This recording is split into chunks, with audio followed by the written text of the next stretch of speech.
Assalamualaikum warahmatullahi wabarakatuh. Saya Haji Martin Taha, Wali Kota Gorontalo. Ingin berpesan untuk anak-anakku, siswa dan siswi SD dan SMP sekota Gorontalo yang saya cintai dan saya banggakan. Terus belajar dan jangan patah semangat dengan kondisi yang saat ini. Ikuti terus program belajar dari rumah di Mimosa TV yang kami gagas agar anak-anakku tercinta tetap bisa mengikuti pelajaran secara maksimal.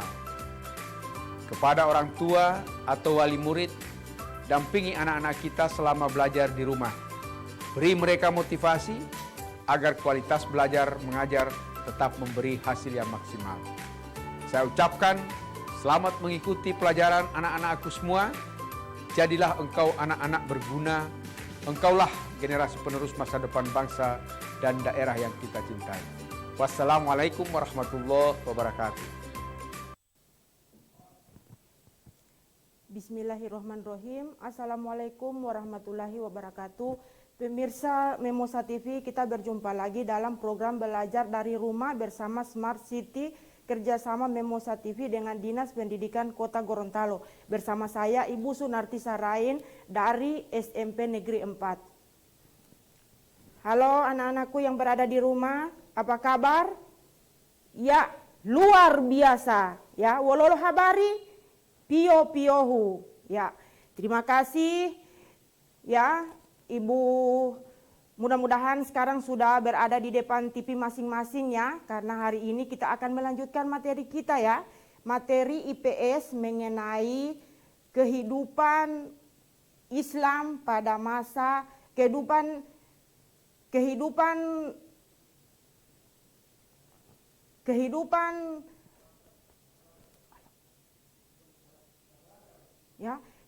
masyarakat Islam di Indonesia pada masa Islam ya.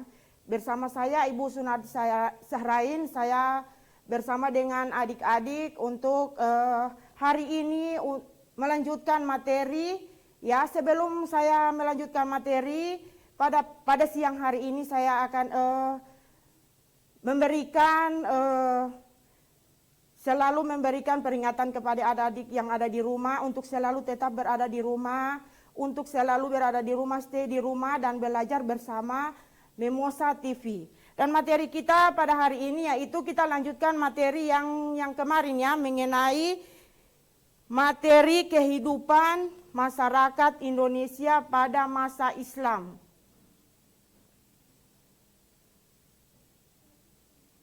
Oke. Ya. Adapun tujuan pembelajaran kita pada hari ini yaitu setelah mengikuti pembelajaran, peserta didik diharapkan mampu mendeskripsikan perkembangan masyarakat Indonesia pada masa Islam.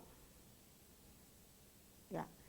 Bismillahirrahmanirrahim. Ibu mau adik-adik sudah berada dan saya pastikan sudah berada di depan TV masing-masingnya. Oke. Materi kita masuk pada sejarah masuknya Islam di Indonesia. Masuknya Islam di Indonesia itu tidak beda dengan masuknya agama Hindu-Buddha di Indonesia. Ya, pada waktu kemarin kita sudah mempelajari mengenai materi tentang masuknya agama Hindu-Buddha di Indonesia, dan hari ini kita lanjutkan dengan materi sejarah masuknya Islam di Indonesia. Adapun teori sejarah Islam pertama kali yang masuk di Indonesia ada didasari berbagai macam pendapat atau teori-teori ya. Yang pertama yaitu teori Gujarat, ada teori Mekah dan teori Persia. Kita lihat teori Gujarat itu menurut Snowcourt, beliau berpendapat Islam masuk ke Indonesia pada abad ke-13 Masehi, berasal dari Gujarat, India. Pendapat senada dikemukakan oleh seorang ilmuwan Belanda, Mokwet, untuk menyatakan Islam masuk ke Indonesia pada abad ke-13 sampai 14 Masehi, berdasarkan penemuan pada waktu itu. Berdasarkan tulisan pada batu nisan Sultan Malik Al-Saleh 698 Hijriah atau 1297 Masehi, ada kesamaan dengan batu nisan di Cabai Guzarat. Bukti ini tentang masuknya Islam pada abad ke-13 adalah catatan Marco Polo, pedagang Venesia yang singgah di Sumatera dalam perjalanan pulangnya dari Cina pada tahun 1292 Hijriah. Di sana disebutkan bahwa Perlak merupakan kota Islam. Nah, itu yang mendukung teori adanya teori Gujarat. Kemudian ada yang mengemukakan teori Mekah yang berasal dari Mekah ini ya. Teori Mekah ini dikenalkan oleh ulama sekaligus sastrawan Indonesia, yaitu Haji Abdul Karim Amrullah dan Buya Hamka. Beliau berpendapat Islam masuk ke Indonesia pada abad ke-7 Masehi. Islam berasal dari tanah kelahirannya Arab. Ini didasarkan oleh bukti Indonesia sejak awal telah menganut mazhab Syafi'i sama dengan mazhab yang dianut di Mekah. Pendapat Buya Hamka didukung oleh Anthony Jones. Beliau mengemukakan Islam masuk ke Indonesia pada abad ke-7 Masehi. Dengan bukti-bukti catatan dari dinasti Tang berjudul Sin Tangsu yang menyebutkan bahwa pada 674 Masehi telah bermukim pedagang Arab di Polusin, Barus, pantai barat Sumatera. Kemudian teori yang ketiga yaitu teori Persia. Pencetus teori ini adalah Husin Jayadiningrat, sarjanawan dan ilmuwan pribumi pertama asal Banten. Ia mengemukakan bahwa proses kedatangan Islam di Indonesia berasal dari daerah Persia atau Persia, kini yang disebut dengan Iran, pada abad pertama Hijriah atau abad ke-7 Masehi. Dalam memberikan argumentasinya pada sekitar tahun 1886 sampai 1960, Husin lebih menitikberatkan analisis pada kebersamaan budaya dan tradisi yang berkembang di antara masyarakat Parsi dan Indonesia. Kesamaan budaya ini dapat dilihat pada masyarakat Islam Indonesia, antara lain peringatan 10 Muharram atau Asyura sebagai hari suci kaum Syiah atas kematian Husin bin Ali, cucu Nabi Muhammad, seperti yang berkembang dalam tradisi tersebut di Pariaman, Sumatera Barat. Itulah yang disebut dengan istilah tabut atau keranda, diambil dari bahasa Arab dan translasi melalui bahasa Parsi. Nah, itu merupakan 3 teori yang mendukung adanya masuknya agama Islam itu di Indonesia. Kemudian yang berikut yaitu media penyebaran Islam di Indonesia. Adapun media penyebaran Islam di Indonesia itu ada juga berbagai macam yang memberikan pendapat, yaitu ada yang proses penyebaran Islam di Indonesia itu melalui proses perdagangan, yaitu proses penyebaran agama Islam dilakukan oleh pedagang Muslim yang menetap di kota-kota pelabuhan untuk membentuk perkampungan Muslim. Misalnya Pekojan, Jakarta Barat. Saluran ini merupakan saluran yang dipilih sejak awal sejarah masuknya Islam di Indonesia. Ya. Kemudian ada proses melalui perkawinan, yaitu proses penyebaran agama Islam dilakukan melalui cara seseorang yang telah menganut Islam menikah dengan seseorang yang belum menganut agama Islam, sehingga akhirnya pasangan itu ikut menganut Islam. Proses melalui dakwah, proses penyebaran Islam yang dilakukan dengan cara memberi penerangan tentang agama Islam seperti yang dilakukan Wali Songo dan para ulama lainnya. Proses melalui pendidikan, proses ini dilakukan dengan mendirikan pesantren guna memperdalam ajaran-ajaran Islam yang kemudian penyebarannya. Proses melalui seni budaya. Proses penyebaran Islam menggunakan media seni budaya seperti pagelaran wayang kulit yang dilakukan oleh Sunan Kalijaga, upacara saketan, upacara untuk memperingati hari ulang tahun Nabi Muhammad SAW, dan seni sastra. Proses melalui tasawuf. Penyebaran Islam dilakukan dengan menyesuaikan pola pikir masyarakat yang berorientasi pada ajaran agama Hindu dan Buddha. Nah, itu merupakan proses penyebaran Islam di Indonesia. Anak-anakku yang berada di rumah tetap berada di rumah, stay ya di depan televisi atau di Android masing-masing.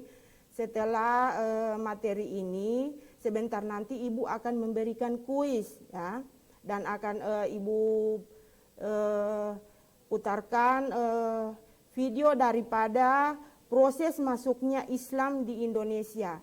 Nah, untuk itu seperti janji kita sebelumnya, di saat kuis itu Ibu minta untuk dapat berpartisipasi secara langsung ya. Bisa masuk melalui line telepon yang akan Ibu bacakan sebentar nanti ya. Itu merupakan proses penyebaran Islam di Indonesia. Kemudian kita masuk pada ya, penyebaran Islam masuk di Indonesia itu tidak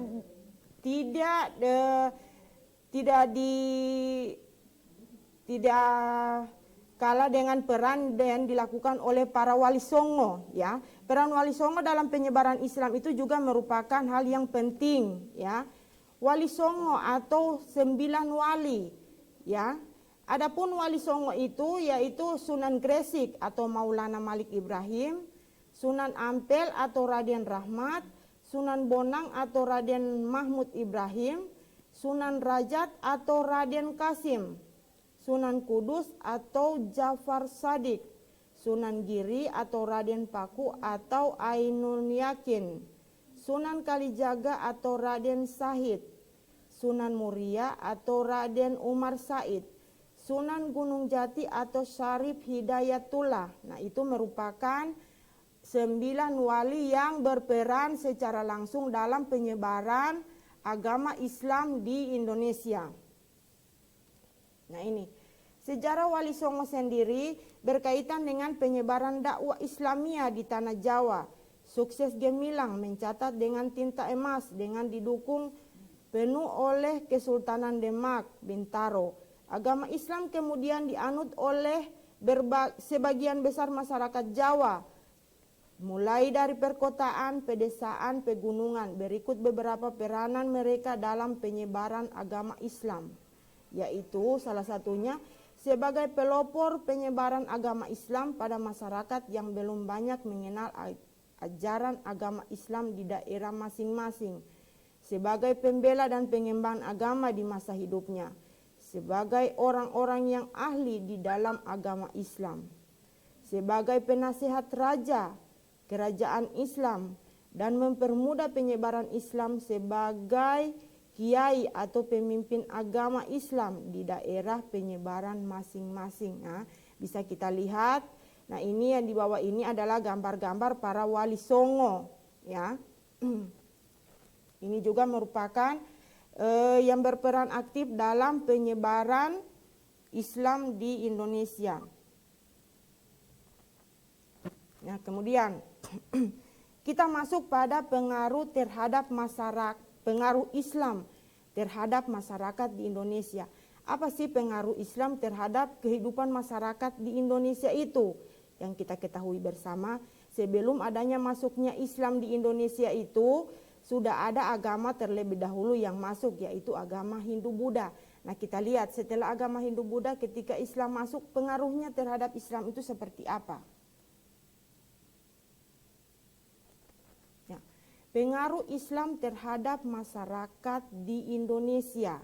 Nah, kita lihat ada beberapa bidang, yaitu bidang politik. Ya, di bidang politik itu pengaruh Islam pada masa Hindu-Buddha pun seperti sama dengan yang ada di Islam ya. Ingat baik-baik sama pengaruhnya terhadap masyarakat di Indonesia, yaitu berdirinya kerajaan-kerajaan. Tetapi kita bedakan ketika pada masa Hindu-Buddha bidang politik itu kerajaan-kerajaan pada waktu itu berubah, diganti peranannya menjadi kesultanan pada masa Islam. Jadi beralihnya agama Hindu Buddha ke Islam, ya, kerajaan-kerajaan itu diganti perannya menjadi kesultanan. Jadi kerajaannya sudah disebut kesultanan. Kemudian yang kedua yaitu bidang sosial. Nah, kita ketahui bersama di agama Hindu Buddha itu mempunyai ajaran yang disebut dengan tingkatan kasta. Nah, masuknya agama Hindu Buddha di Indonesia itu menghilangkan sistem kasta, karena di agama Islam tidak memberikan atau anutan mengenai sistem kasta tersebut. Tetapi di bidang sosial, pengaruh sosial di Islam itu masih tetap ada penggolongan kelompok. Misalnya seperti yang di Jawa itu, ulama diberi gelar sebagai kiai, ya, tingkatan pada status sosialnya di masyarakat. Kemudian penyebar agamanya diberi gelar sunan. Nah, ini di bidang agama. Nah, ini di bidang agama sudah menyentuh langsung, ya, dari yang agamanya Hindu Buddha yang menganut berbagai macam kepercayaan itu beralih ke Islam, ya, ajaran agama yang berbeda antara Hindu Buddha dan Islam itu di bidang agamanya. Kemudian di bidang kebudayaan, nah ini di bidang kebudayaan itu masih ada variasi atau masih ada peninggalan-peninggalan yang tradisi-tradisi daripada masa Hindu Buddha itu terbawa di masa Islam. Misalnya di kebudayaan itu ada masjid yang dibangun, Masjid Demak itu yang bentuknya masih seperti bersusun kerucut seperti pada masa Hindu Buddha. Jadi kebudayaannya masih ada pengaruh sedikit, ya. Begitu pula dengan menara masjid itu tampak seperti pura yang ada di ajaran Hindu Buddha. Begitu juga dengan makam, ya. Makam yang ajaran Hindu Buddha masih ada pengaruh sedikitnya yang berada dianut pada masyarakat yang menganut agama Islam, ya. Begitu pula dengan seni ukir. Seni ukir itu di situ ada perubahan. Di seni ukir itu biasanya di Islam itu tidak membenarkan adanya gambar-gambar berupa patung-patung atau manusia, ya, dirubah menjadi dedaunan atau pepohonan, ya, atau gambar-gambar alam atau kaligrafi yang sampai sekarang kaligrafi itu kita kenal, ya. Itu merupakan perubahan kebudayaan dari masa yang Hindu Buddha ke Islam. Kemudian yang berikut. Nah, dengan penjelasan saya tadi, untuk memperjelas lagi, saya akan putarkan video pembelajaran sejarah masuknya Islam sampai pada pengaruh yang ditimbulkannya. Untuk itu adik-adik saya ingatkan tetap berada di rumah, stay di depan TV. Kita akan melihat video pembelajaran sejarah masuknya Islam di Indonesia. Nah, setelah pemutaran video ini saya akan memberikan kuis, ya. Dengan adanya penjelasan tadi mungkin saya lebih perjelas dengan video yang ada. Nah, setelah pemutaran video ini saya akan memberikan kuis bagian yang pertama, ya, yaitu materi tentang masuknya Islam di Indonesia, kemudian pengaruhnya dan juga pengaruh dan apa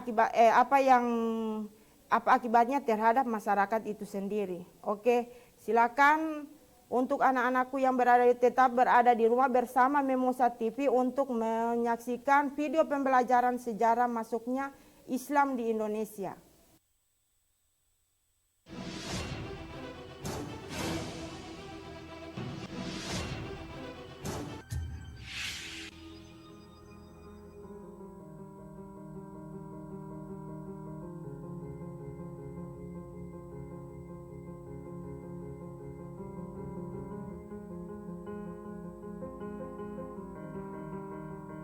Sejak zaman kuno, wilayah barat Nusantara dan sekitar Malaka telah menjadi wilayah penting bagi para pedagang dari Cina dan India.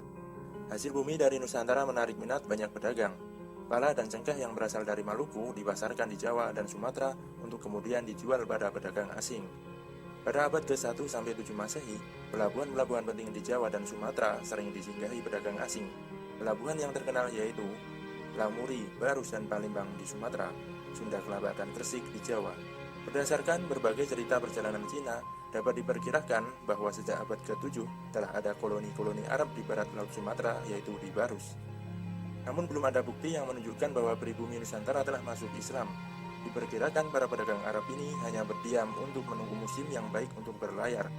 Baru pada abad-abad berikutnya, penduduk pribumi mulai masuk Islam, yang bermula dari pribumi yang ada di koloni-koloni pedagang Muslim Arab itu. Menjelang abad ke-13 Masehi, mulai muncul kerajaan-kerajaan yang bercorak Islam di Sumatera, yaitu muncul kerajaan Samudra Pasai, Perlak, dan Palembang. Pada abad-abad berikutnya, muncul pula kerajaan-kerajaan bercorak Islam di pulau-pulau lainnya di Nusantara.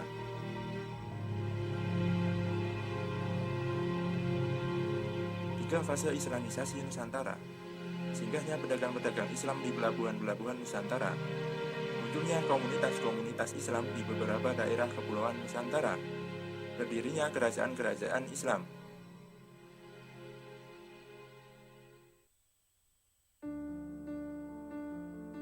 Saluran Islamisasi Nusantara.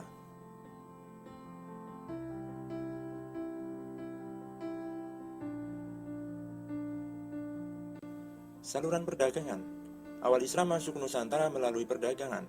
Para pedagang Muslim dari Arab, Persia, dan India banyak yang bermukim di pesisir-pesisir. Kekayaan yang mereka miliki sebagian digunakan untuk membangun masjid-masjid dan mendatangkan para mullah-mullah, dan akhirnya terbentuklah komunitas-komunitas Muslim di daerah pesisir. Saluran perkawinan.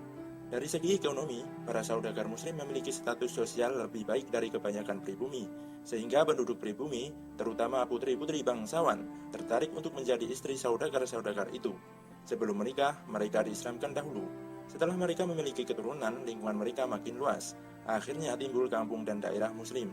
Perkembangan Islam semakin cepat dengan adanya perkawinan antara Muslim dengan anak bangsawan, anak raja atau anak adipati. Saluran pendidikan. Semakin meluasnya komunitas Islam, muncullah pesantren-pesantren yang diselenggarakan oleh para ulama.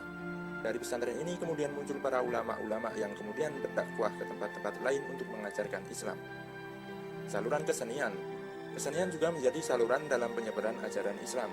Kesenian yang paling terkenal adalah wayang, yang menjadi alat bagi Sunan Kalijogo untuk menyebarkan Islam. Selain itu, ada berkembang pula sastra, hikayat, babat, dan lainnya, seni bangunan, dan seni ukir. Saluran politik. Di Maluku dan Sulawesi, kebanyakan rakyat masuk Islam setelah rajanya memeluk Islam terlebih dahulu. Pengaruh politik raja membantu tersebarnya Islam di daerah ini. Sedangkan di Sumatera, Jawa, dan Nusa Tenggara, demi kepentingan politik, kerajaan-kerajaan Islam memerangi kerajaan-kerajaan non-Islam. Kemenangannya banyak menarik penduduk untuk masuk Islam.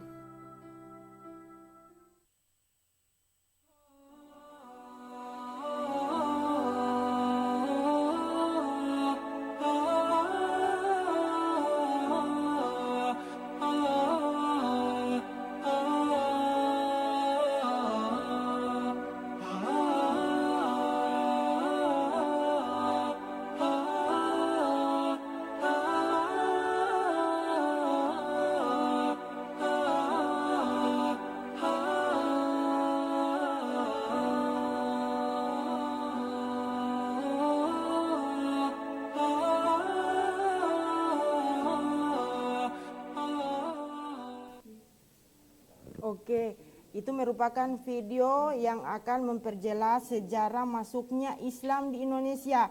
Sekarang Ibu inginkan kamu, anak-anakku yang berada di rumah, untuk bisa bersama-sama masuk dengan Ibu di sini melalui line telepon.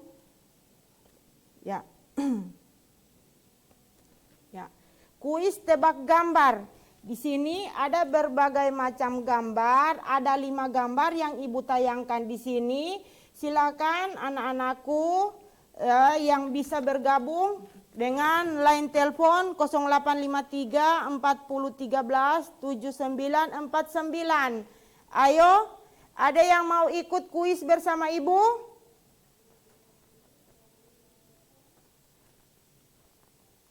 Halo, bisa bergabung dengan line telepon 0853 40 13 7949. Ya, halo. Oke, dengan siapa anakku? Muhammad Fikaria, Bu. Ya, Fikaria, Bu. ya, Fikaria. Ya, Fikaria dari Fikaria, mana? Bu. Ya. SMP Muhammadiyah 1. Oke, SMP Muhammadiyah 1. Ya, anak asuhnya Ibu Susi ya? Iya. Ya, oke sayang. Lihat ada kuis tebak gambar ya. Kamu mau pilih gambar nomor berapa? Nomor 1. Oke, nomor 1. Perhatikan nomor 1. Beliau merupakan pencetus pendapat teori Mekah dengan bukti Indonesia masuk ke dengan bukti agama Islam itu sama dengan di Mekah dengan adanya kesamaan penganut mazhab Syafi'i. Ya. Tokohnya siapa namanya? Ayo. Halo? Halo? Ibu ulangi lagi. Ya. Beliau merupakan yang mencetus pendapat tentang teori Mekah. Bukti bahwa Islam itu Buya Hamka. Ya? Nomor 1, Buya Hamka. Ya, oke Buya Hamka, mantap. Oke, Ibu berikan nilai 100 ya. Nanti akan Ibu berikan nilainya pada Ibu Susi. Oke, ada lagi? Ayo, siapa lagi yang ikut?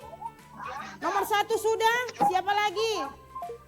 Masih ada lagi yang mau ikut bersama saya. Line telepon 0853 40 13 7949. Ayo, masih ada 4 gambar. Halo?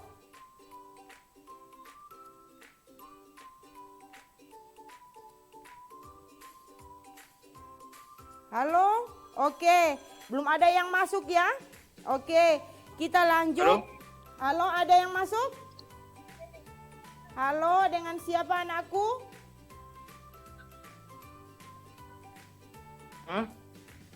Halo?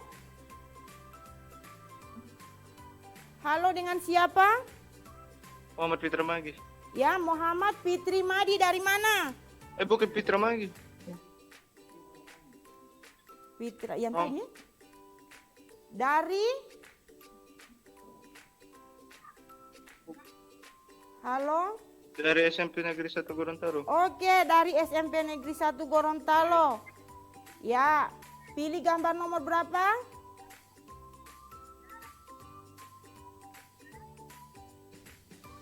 Halo? Nomor 1. Ya, nomor 1 sudah sayang. Ayo anakku, pilih nomor 2, 3, 4, dan 5. Halo? Pilih gambar, kemudian nanti Ibu akan berikan deskripsinya. Ayo. Pilih nomor berapa? Halo? Nomor 5. Oke, nomor 5. Ya, perhatikan. Beliau merupakan sejarawan dan ilmuwan pertama yang berasal dari Banten. Beliau mengemukakan teori bahwa Islam masuk ke Indonesia berasal dari Persia. Halo? Gambar nomor 5, Ibu ulangi lagi. Beliau merupakan sejarawan dan ilmuwan pertama atau pribumi yang berasal dari Banten. Beliau mengemukakan teori bahwa Islam masuk ke Indonesia berasal dari Persia. Teori Persia yang tadi.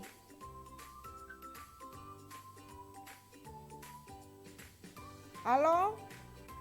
Halo. Bisa? Oke, putus. Oke, ada lagi yang mau bergabung dengan Ibu di sini?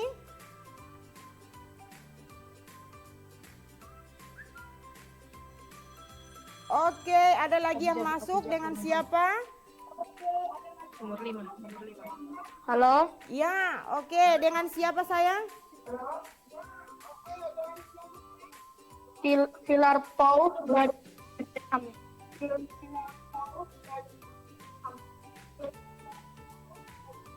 Bisa diulangi namanya? Pilar Paus Pilar Pou dari? SMP 6. Oke, dari SMP 6. Oke, anak asuhan daripada Ibu Asni Luneto. Ayo, saya akan bacakan.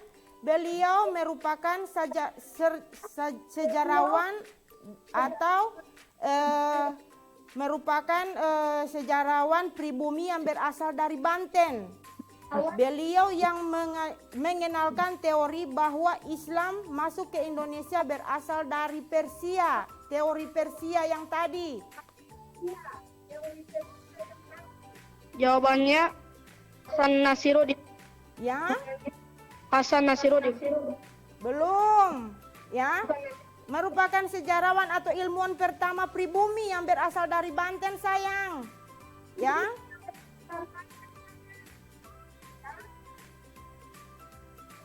Halo. Abu Ja'far Muhammad. Belum.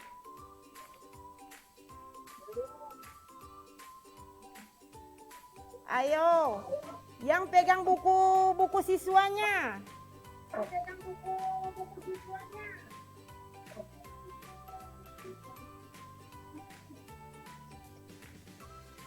Beliau merupakan sejarawan dan ilmuwan pertama pribumi yang berasal dari Banten. Oke, putus ya. Yang baru lagi dengan siapa? Alfian Rizky Muhammad Ali.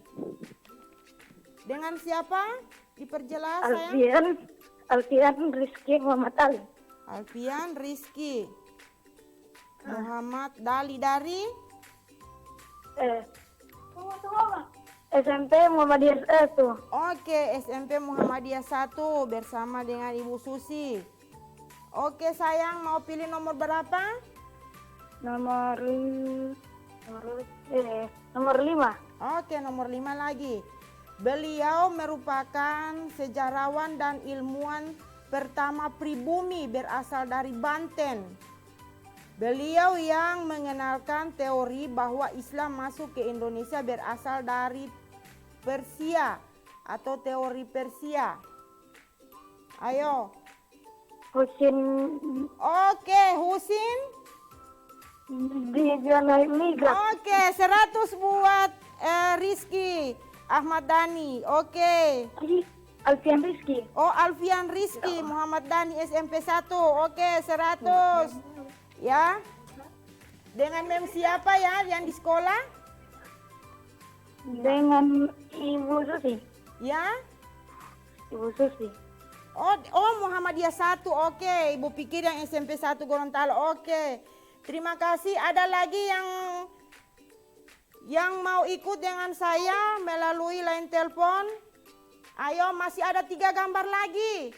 Tebak gambar. Pilih gambarnya, kemudian saya akan jelaskan line telepon 0853 40 13 79 49. Ayo, masih ada yang mau?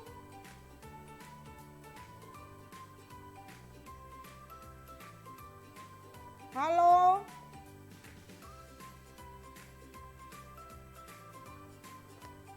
Oke. Masih ada yang mau ikut? Bergabung bersama Ibu di line telepon 0853 40 13 79 49.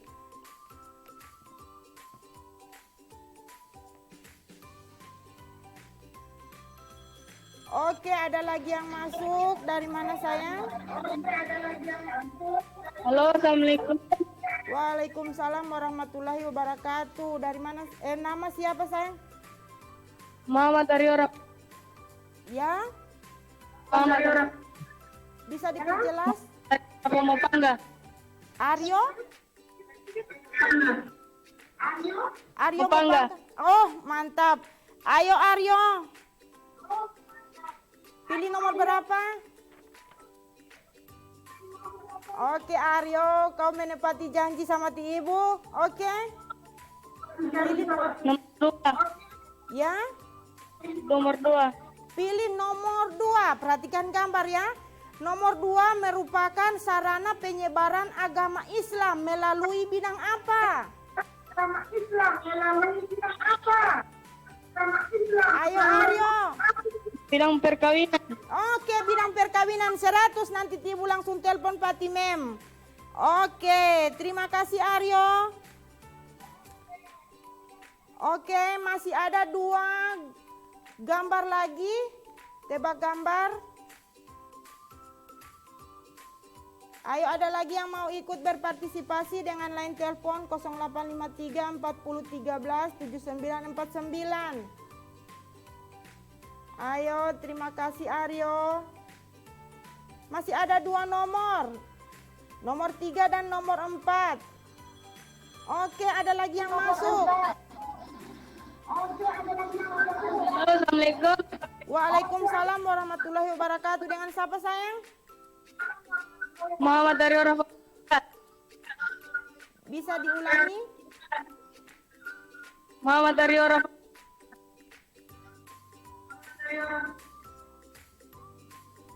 Aryo Mapangga. Oke, Muhammad Aryo lagi, please. Oke Aryo, pilih nomor berapa? Nomor 3. Ya, pilih nomor 3. Oke, yang ini. Sarana penyebaran Islam melalui bidang apa Aryo? Lihat gambar.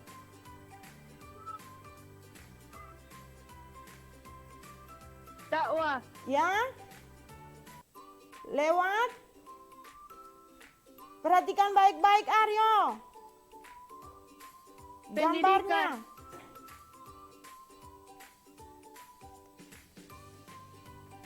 Ya. Kan. Oh maaf, 3 dan 4 ini gambarnya sama ya. Tidak bisa diedit. Oke, perhatikan gambar Aryo. Melalui bidang apa? Pendidikan. Oke, 100 lagi buat Aryo. Oke, Ibu langsung telepon tim Mem, langsung bangga pati Aryo. Oke, terima kasih Aryo 2 kali partisipasinya. Sebentar lagi ada 2 materi, kemudian kita masuk lagi di kuis yang sama ya. Kalau masih mau silakan berpartisipasi, oke. Kemudian tebak gambar ini sudah selesai, kita lanjut materi dengan yang berikut. Ya.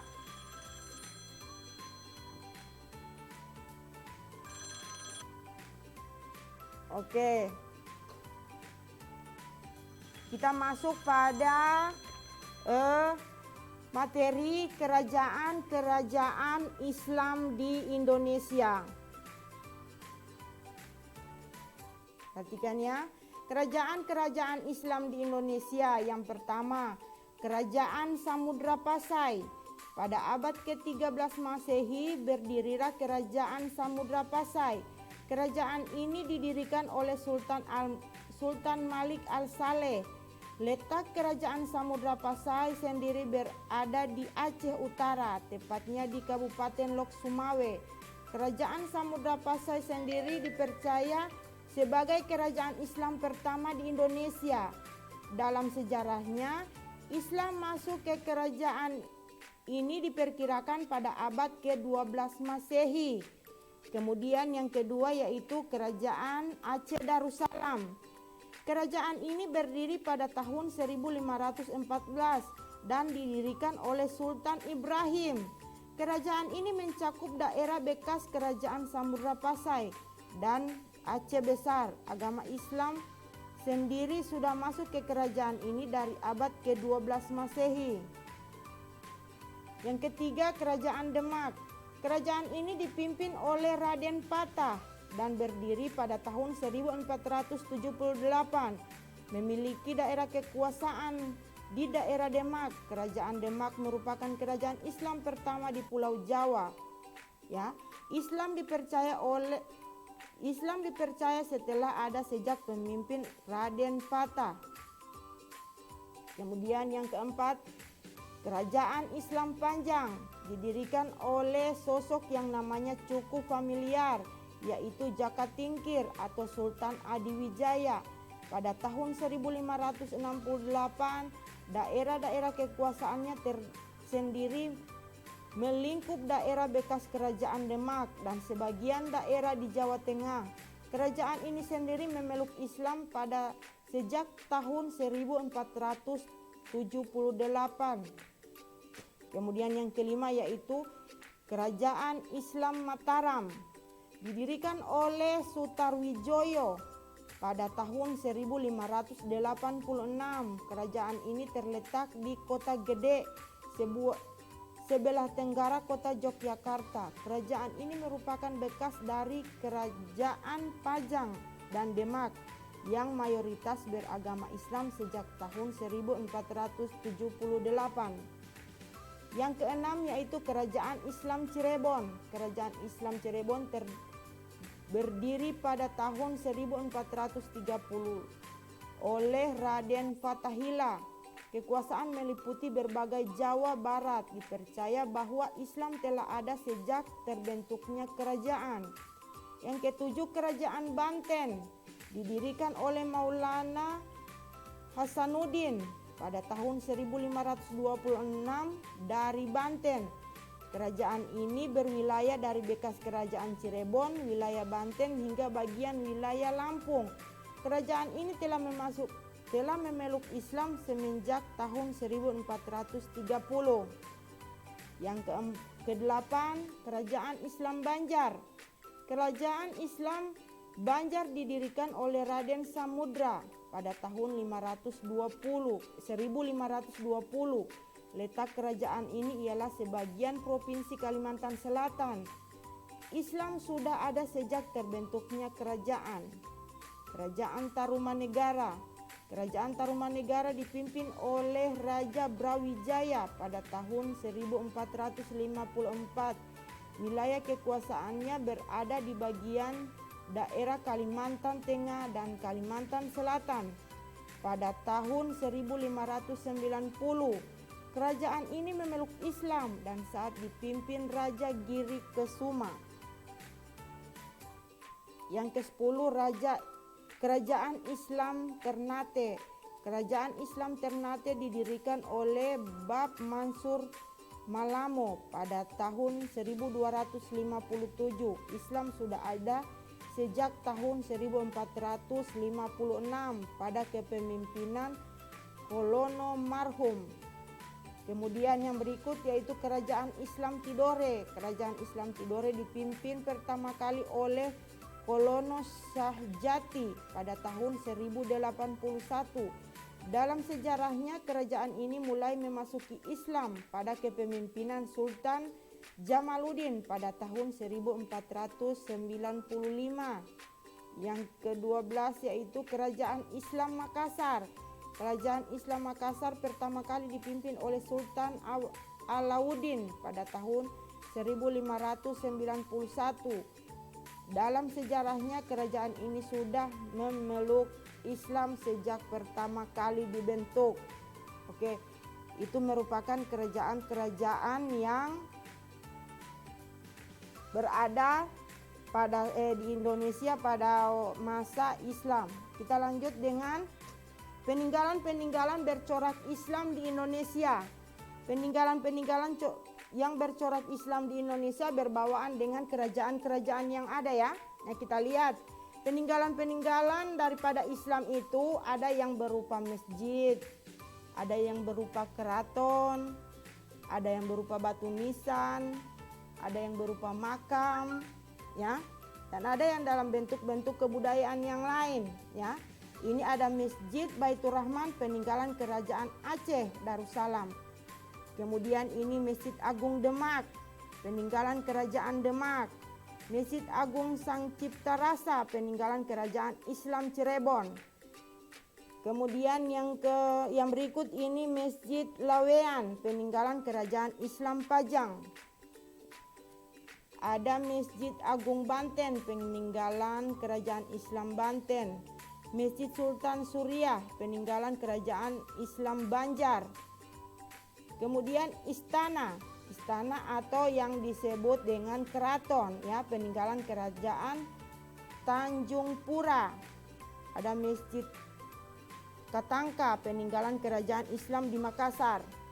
Nah ini. Kemudian ada juga peninggalan berupa buku-buku atau kitab atau pula yang berupa kaligrafi, ya.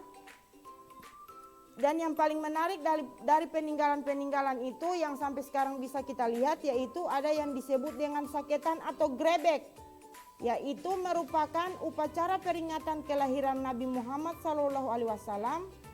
Puncak perayaan saketan ini ditandai dengan grebek dan menggerakkan sebuah gunungan yang dibuat dari beras ketan, makanan, buah-buahan, sayur-sayuran sebagai ungkapan syukur terhadap Tuhan Yang Maha Esa. Ya, berarti bukan cuma di Gorontalo ini ada perayaan kelahiran Nabi Muhammad SAW. Di Jawa juga ada yang disebut dengan ini sekaten atau grebek. Kemudian ada peninggalan yang disebut dengan debus. Ini merupakan kesenian bela diri dari Banten, di mana pemain memasukkan berbagai macam benda. Oke, kita break dulu sebentar. Oke, anak-anakku yang berada di rumah, tetap belajar dari rumah bersama Smart City, bekerja sama dengan Memosa TV dan Dinas Pendidikan Kota Gorontalo.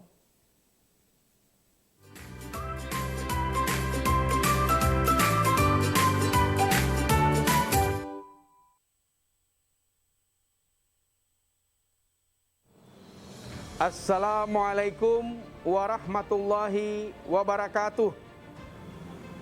Saya Wali Kota Gorontalo, atas nama pemerintah Kota Gorontalo, yang saat ini didampingi oleh Bapak Kapolres Gorontalo Kota, Ketua DPRD Kota Gorontalo, Bapak Dandim 1304 Gorontalo, Kepala Kejaksaan Negeri Gorontalo, Ketua Pengadilan Negeri Gorontalo, Wakil Wali Kota Gorontalo, dan Ketua Majelis Ulama Kota Gorontalo, menyampaikan himbauan kepada seluruh masyarakat Kota Gorontalo dalam rangka bulan Ramadan dan Idul Fitri 1441 Hijriah.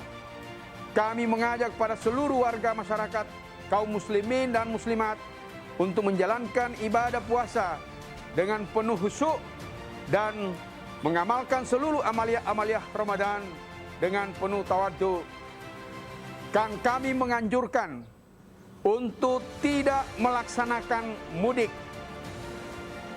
Bagi warga masyarakat Kota Gorontalo yang punya orang tua maupun sanak saudara di daerah-daerah yang sudah tergolong zona merah penyebaran virus corona, untuk tidak melakukan mudik.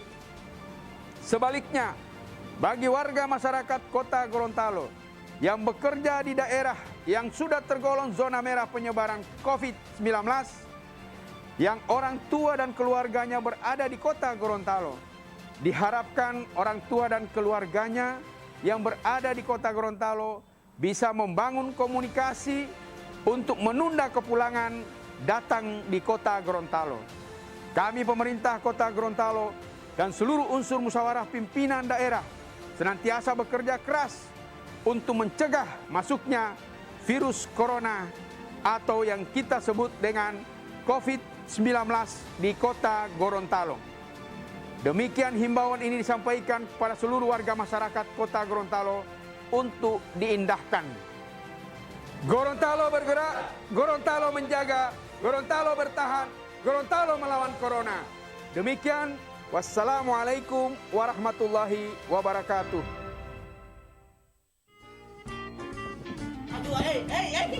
Aduh, gimana? Aksi kocak mereka akan menghibur saat istirahat Anda bersama keluarga. Mana tahu orang anak dah lahir. Bodoh. Dengan lawakan khas Gorontalo, kami hadirkan program penuh tawa dan inspiratif. Mana waktu saya tidak suka di sini ada di luhu. Jadi bagaimana tadi ini? Katakanlah ini orang mau banyak. Kita tengokkan kembali ada di sana ada pertolongan dia menerobos apa yang terjadi berusaha untuk menembak dia. Satu tembakan yang luar biasa sekali. Ini Mohungguli hanya di Mimosa TV.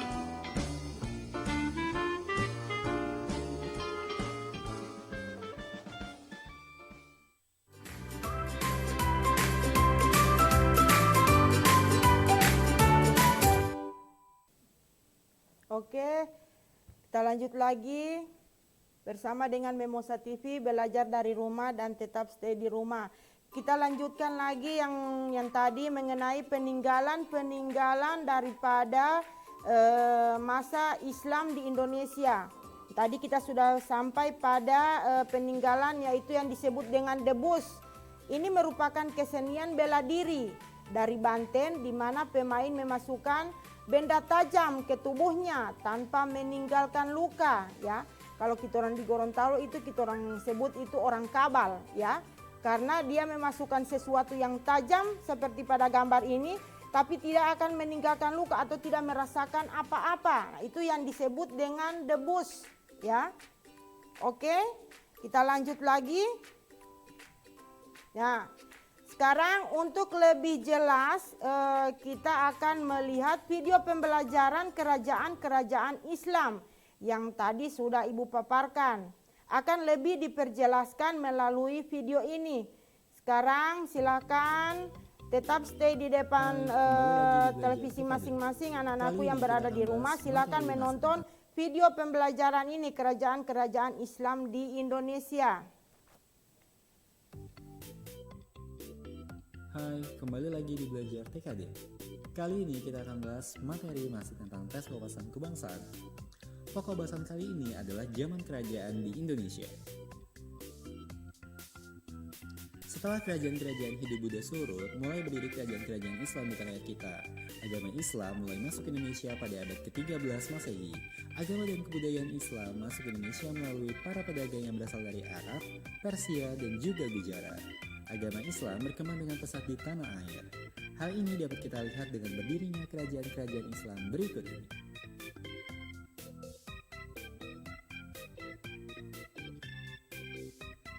Pertama, Kerajaan Samudra Pasai. Samudra Pasai merupakan kerajaan Islam pertama di Indonesia. Letaknya di daerah Lok Sumawe, Pantai Timur Aceh. Pusat pemerintahan Kesultanan Pasai terletak antara Kroeng Jambu Aye dan Kroeng Paser, Aceh Utara. Raja-rajanya adalah Sultan Malik As-Saleh, kemudian ada Sultan Muhammad yang bergelar Malik Al-Tahir, Sultan Ahmad yang bergelar Malik Az-Zahir, dan Zainal Abidin.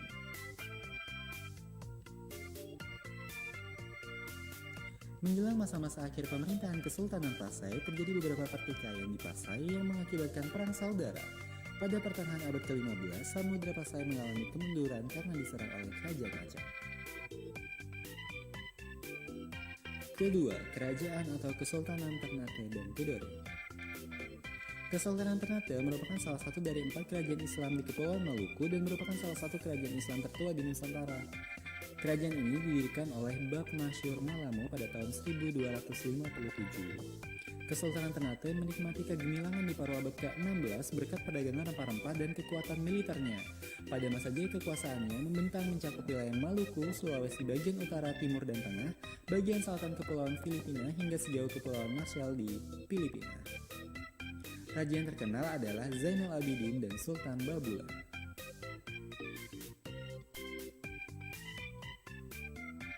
Sementara itu, Kerajaan Tidore terletak di sebelah selatan Ternate. Menurut silsilah raja-raja Ternate dan Tidore, Raja Tidore pertama adalah Muhammad Nakil yang naik tahta pada tahun 1081. Kemunduran Kesultanan Tidore disebabkan karena adu domba nih. antara Kesultanan Ternate dan Tidore yang dilakukan oleh Spanyol dan Portugis dengan tujuan untuk memonopoli daerah penghasil rempah-rempah tersebut. Nah, kemudian Sultan Ternate dan Sultan Tidore ini akhirnya bekerja sama untuk mengusir Portugis dan Spanyol keluar wilayah Kepulauan Maluku. Namun kemenangan tersebut tidak bertahan lama karena VOC yang dibentuk oleh Belanda berhasil menguasai perdagangan rempah-rempah di Maluku.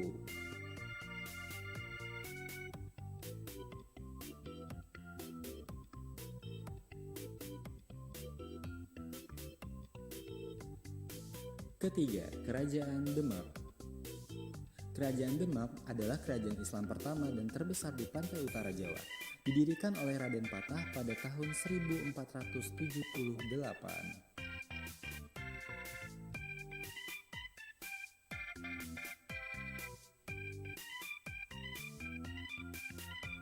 Demak di bawah Pati Unus adalah Demak yang berwawasan Nusantara. Adipati Unus merupakan anak Raden Patah yang mendapat julukan Pangeran Sabranglor. Visi besarnya adalah menjadikan Demak sebagai kerajaan maritim yang besar. Sementara itu, pada masa pemerintahan Sultan Trenggono, Demak menyerang Sunda Kelapa, Banten, dan Cirebon. Namun ketika Demak menyerang Panarukan, Sultan Trenggono tewas dalam pertempuran. Demak menjadi pusat kegiatan Wali Songo. Salah satu peninggalan bersejarah Demak ialah Masjid Agung Demak yang menurut tradisi didirikan oleh Wali Songo.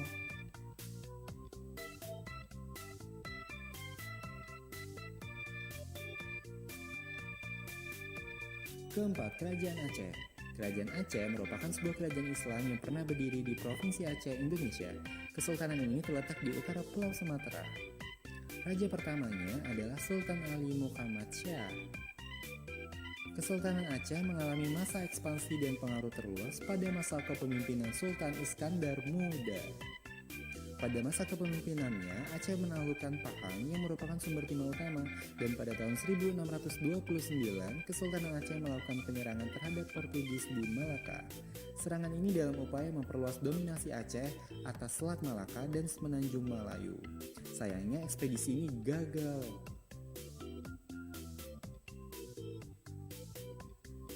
Kemunduran Aceh sendiri disebabkan oleh beberapa faktor, diantaranya ialah makin banyaknya atau makin menguatnya kekuasaan Belanda di Pulau Sumatera dan Selat Malaka.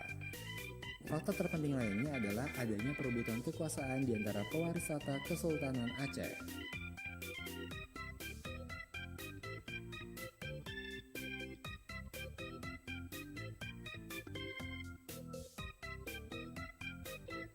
Kelima, Kerajaan Banten. Kesultanan Banten adalah sebuah kerajaan Islam yang pernah berdiri di Tatar Pasundan, Provinsi Banten, Indonesia.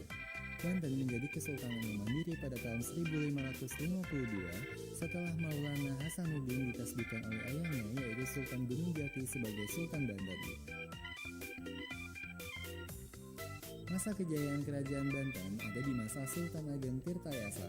Di bawah dia, Banten berhasil memiliki armada yang mengesankan.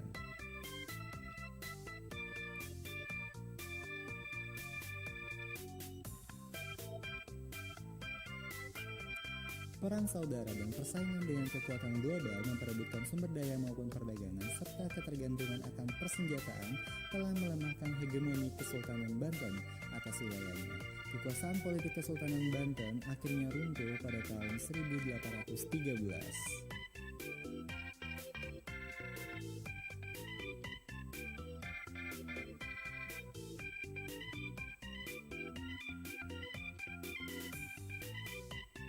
Keenam, Kesultanan Cirebon. Kesultanan Cirebon adalah sebuah kesultanan Islam ternama di Jawa Barat pada abad ke-15 dan 16 Masehi. Raja pertamanya adalah Pangeran Cakrabuana yang merupakan anak dari Prabu Siliwangi. Ia mendirikan Dalam Agung Pangkuati dan membentuk pemerintahan di Cirebon pada tahun 1430 Masehi. Kemudian Pangeran Cakrabuana digantikan Syarif Hidayatullah atau dikenal dengan Sunan Gunung Jati. Pertumbuhan dan perkembangan yang pesat pada Kesultanan Cirebon dimulai oleh Syarif Hidayatullah atau Sunan Gunung Jati. Sunan Gunung Jati inilah yang kemudian diyakini sebagai leluhur dari dinasti Raja-Raja Kesultanan Cirebon dan Kesultanan Banten serta penyebar agama Islam di Jawa Barat.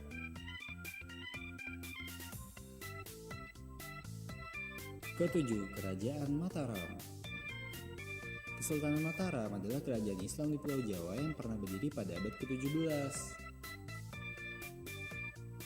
Nah, kerajaan ini dipimpin oleh suatu dinasti keturunan Ki Ageng Sela dan Ki Ageng Pemanahan yang mengklaim sebagai suatu cabang ningrat keturunan penguasa Majapahit. Kerajaan Mataram mencapai puncak kejayaan pada masa Sultan Agung. Beliau banyak berjasa dalam bidang kebudayaan dan agama. Beliau mengarang serat sastra gending yang berisi filsafat Jawa, menciptakan penanggalan tahun Jawa, dan memadukan unsur Jawa dan Islam seperti penggunaan gamelan dalam perayaan Sekaten untuk memperingati Maulid Nabi.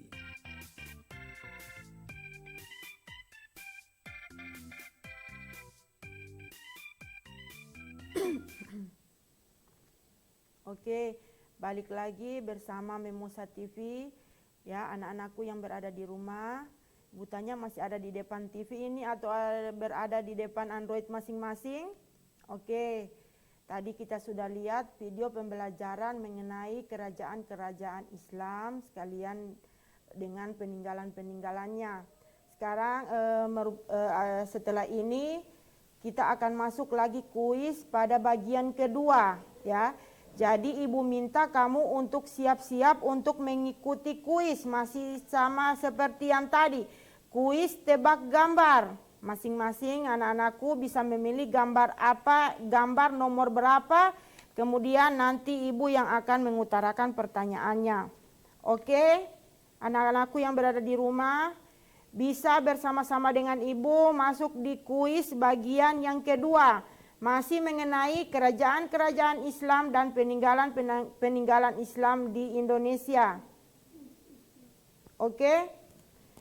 Kuis tebak gambar bagian yang kedua.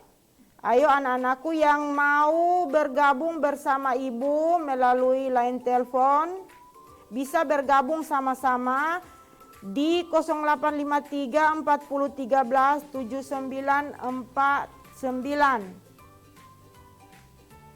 Halo.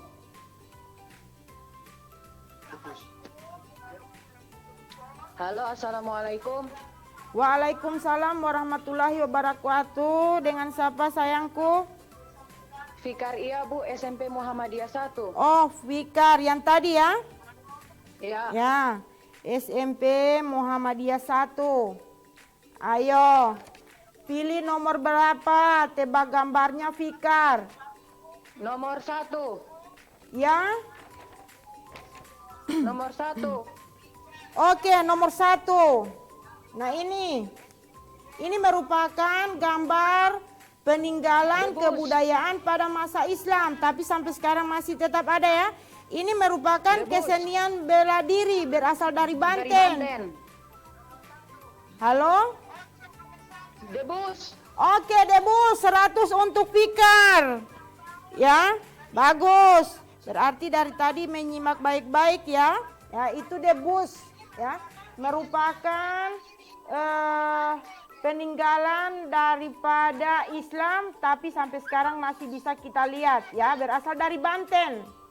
Ini merupakan seni bela diri ya, dengan menggunakan barang tajam tapi tidak bisa tembus atau tidak meninggalkan luka atau rasa sakit.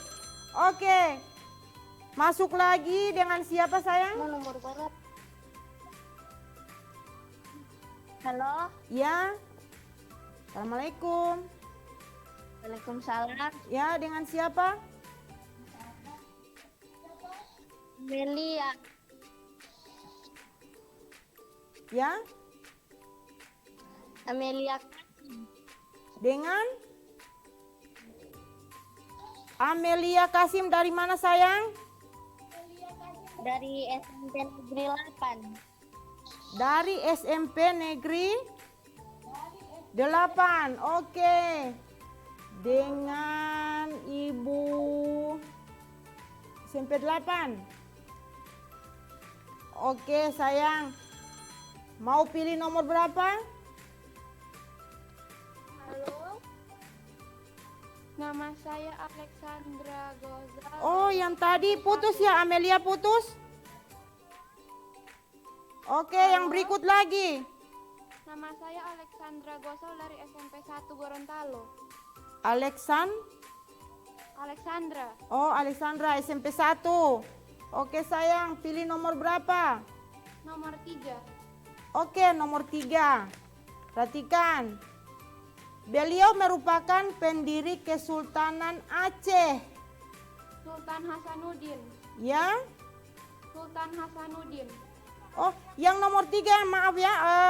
Beliau merupakan kesultanan yang dari Makassar ya? Oke, Sultan Hasanuddin. Oke, betul. 100 buat Alexandra. Oke, ada lagi yang mau berpartisipasi?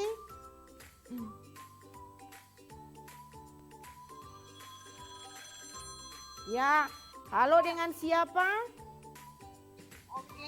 Halo, Ya, dengan Zafira Nayu. Zafira? Iya, Zafira apa sayang?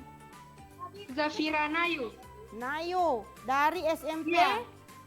SMP Muhammadiyah 1. Oke, SMP Muhammadiyah 1 lagi. Ya, Yang nomor 5. oke, nomor 5. Nomor 5 ya. Beliau merupakan pendiri Kesultanan Aceh. Iskandar Muda. Ya, Iskandar Muda. perhatikan gambarnya sayang. Iskandar Muda. Belum. 100 buat Alexandra. Oke. Ada lagi yang mau?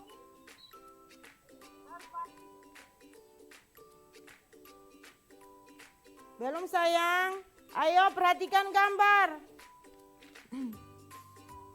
Zafira.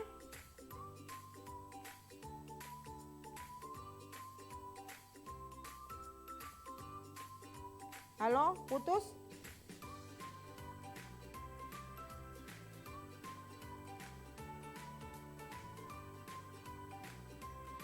Oke. Oke, ada lagi yang masuk?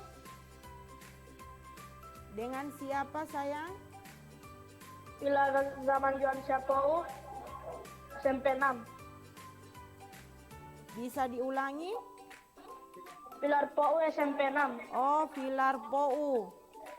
SMP Negeri 6. Oke. Kamu bisa pilih nomor berapa? Masih ada Nomor 5. Oke, nomor 5. Beliau merupakan pendiri Kesultanan Aceh. Sultan Ali Muhayyad Shah. Oke, Sultan Ali Nugayat Shah. Oke, 100 buat Fikar ya, Fikar Pou. Pilar. Oke. Pilar. Oke, Pilar Pou. 100 buat Pilar.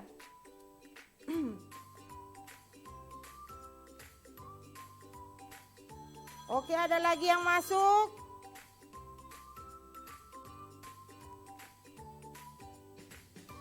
Halo? Halo, dengan siapa? Halo, Assalamualaikum. Waalaikumsalam warahmatullahi wabarakatuh.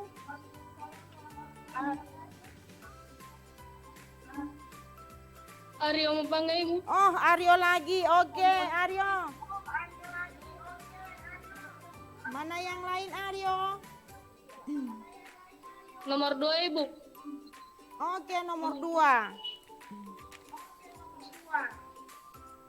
Beliau merupakan seorang pendalang yang menggunakan saluran Islam itu melalui permainan wayang.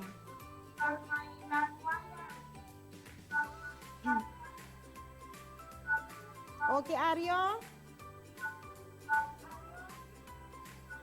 Beliau merupakan seorang ya.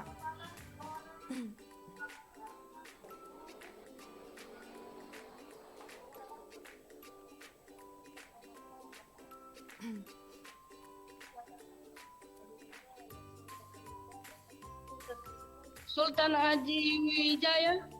Belum Aryo. Ya. Seorang pendalang yang mahir dalam memainkan wayang. Beliau memasukkan ajaran-ajaran Islam itu melalui permainan wayangnya.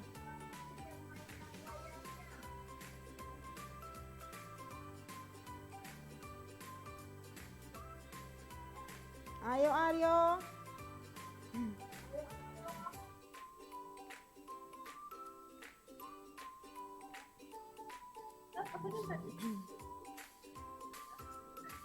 Masih belum Aryo.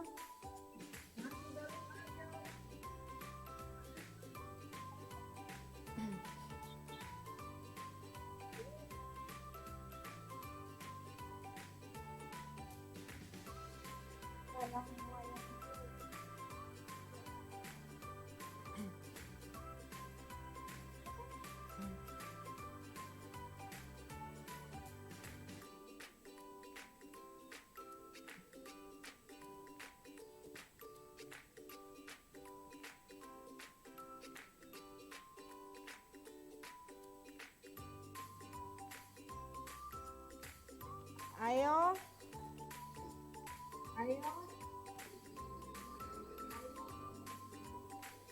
Bisa Aryo. Ada lagi yang mau bergabung? Masih ada 2 gambar. Putus. Ayo. Assalamualaikum. Halo, assalamualaikum. Waalaikumsalam warahmatullahi wabarakatuh. Fikar iya Bu. Ya, Fikar iya Bu. Fikar iya Bu. Oh, yang dari SMP Muhammadiyah. Ya, Oh, oke. Pilih nomor berapa Fikar? nomor 2. Oke, nomor 2. Tahu ini gambar Fikar? Iya. Ya, Nomor 2 yang mana? nomor 2. Gambar apa Fikar? Sunan Kalijaga. Ya, Sunan Kalijaga. Ya, Kalijaga. 100 buat Fikar. Dia merupakan seorang yang menyebarkan agama Islam itu melalui wayang. Ya. Ya. Oke, 100 buat Fikar. Terima kasih Fikar atas partisipasinya. Nanti akan saya sampaikan pada Ibu Susi. Oke, buat Ibu Susi yang berada di rumah, barangkali Ibu Susi bisa menyaksikan anak-anaknya. Oke, masih ada sisa 1 gambar. Ya. Coba gambar yang kedua ini. Oke, putus.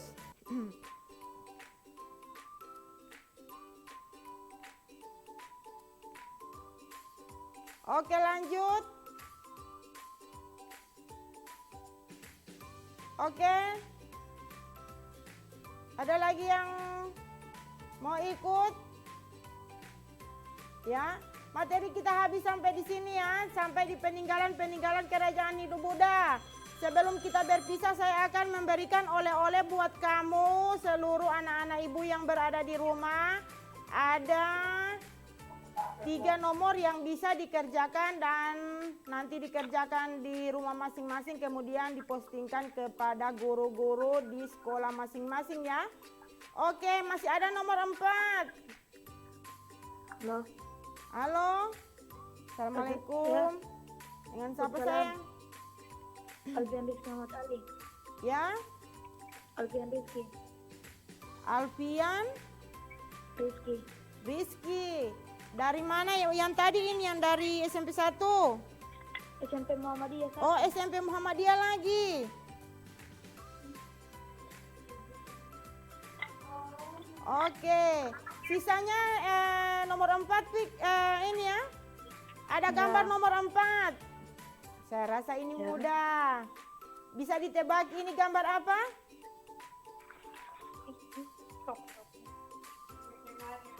Halo. Halo, Ibu boleh Bisa ditebak gambar apa? Putus. Oke, ada lagi, tinggal satu. Oke, dengan siapa? Halo, Assalamualaikum. Waalaikumsalam warahmatullahi wabarakatuh. Nama saya.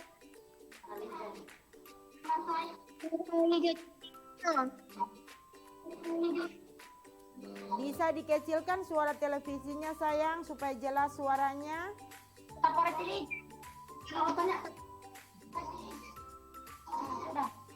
Nurhalitiro. Nur Halijan Cikditiro. Nur Halizan. Cikditiro. Nah, Cut Ditiro. Oke, orang Aceh ya? Dari mana sayang? Dari Aceh.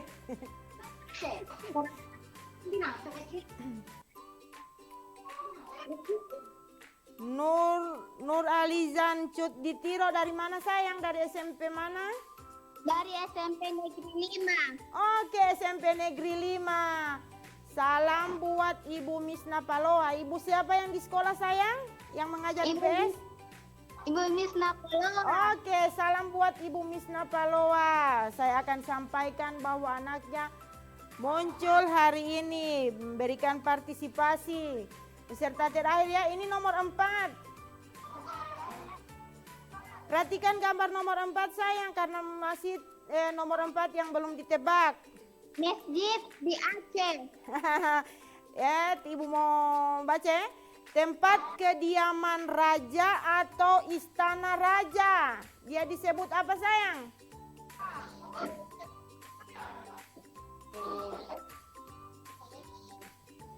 Halo. Halo Ibu. Ya. Ya. Pura. Masih. Nah, belum sayang, belum. Dia merupakan tempat kediaman raja atau istri raja. Dia disebut apa sayang?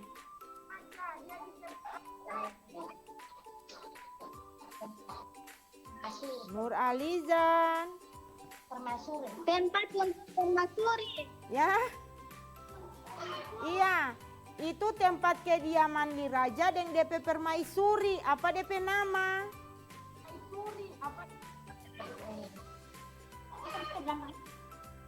Keraton. Keraton. Ya. Keraton. Yakin? Yakin. Ya. Yakin atau yang di belakang yang kasih tahu? Keraton. Ya. Keraton. Ya, keraton. Kita lihat ya. Kalau di sini nih gambar ini membingungkan. Kalau Pak Kitoran di Gorontalo ini modelnya seperti yang ada di Klenteng, yang ada di dekat Pak KOP sekolah ya. Tapi ini merupakan gambar. Nah, itulah peninggalan Islam itu masih ada akulturasinya masih ada berbau agama Hindu dan Buddha ya. Keraton, benar sekali sayang, 100 untuk Nur Alizan ya. Alhamdulillah kuis tebak kata ini sudah bisa tertebak 55. Saya ucapkan terima kasih kepada anak-anakku yang berada di rumah dan yang mungkin belum bisa berpartisipasi, barangkali tidak bisa masuk. Insya Allah di kali-kali lain kita akan bisa lebih cepat ya. Kemudian untuk anak-anakku yang ada di rumah, sebelum saya mengakhiri pertemuan kita kali ini, saya ingin berpesan kepada adik-adikku, semua adik-adik yang berada di rumah, kemudian anak-anakku yang selalu stay di rumah ya. Selalu untuk patuh pada aturan pemerintah ya. Oke, kita tetap berada di rumah. Ya, tidak kemana-mana, jangan dulu saling mengunjungi ya. Jika memang ada keperluan yang mendesak, kita upayakan untuk apa? Untuk memakai masker ya. Jangan lupa cuci tangan, selalu cuci tangan di setiap kegiatan sebelum atau sudah melakukan kegiatan. Kemudian menjaga kesehatan. Jangan lat-lat untuk istirahat, kemudian jangan lupa berolahraga. Nah, ini merupakan oleh-oleh terakhir dari saya, dan ini saya mengucapkan alhamdulillahirabbil alamin. Materi untuk kelas 7 tingkatan SMP ini berakhir pada hari ini, yaitu mengenai masuknya Islam di Indonesia. Kemudian seperti saya sudah katakan tadi, ini merupakan tugas ya, perlu dicatat ya. Ada 3 nomor ya. Apalagi yang belum bisa berpartisipasi, ini merupakan tanda bahwa kamu mengikuti pembelajaran pada hari ini bersama Memosa TV. Oke, ada tugas 3 nomor. Yang pertama, tuliskan 3 pendapat teori yang menjelaskan tentang masuknya Islam di Indonesia. Kemudian, yang kedua, jelaskan 3 cara dalam penyebaran agama Islam di Indonesia.